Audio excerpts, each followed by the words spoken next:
choose your video, the video you want to edit. So after putting it, after choosing your video, you are going to head on to the background. You go to the background. Okay, I'm actually streaming my video. Then you head on to the background. Then you pinch your video, you zoom in with both hands. So after zooming in, you make sure it is perfectly the exact size of TikTok.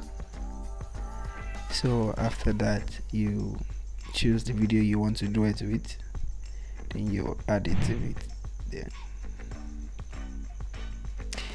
Yes, so after doing that, you make sure it fits very well. Actually, this video is for those that want to edit their videos and actually find it difficult to add text to it on TikTok. So you can actually go through this process, then add text to it.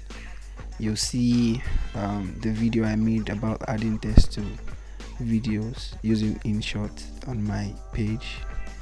Do well to subscribe to my channel and turn on the notification bell to get notified when I add more videos. So that's just all you have to do. Then you head on to the background, then change it to black. Voila, then you have it. There you have it. Thank you very much for watching, and do subscribe and give me a thumbs up if you enjoyed the video.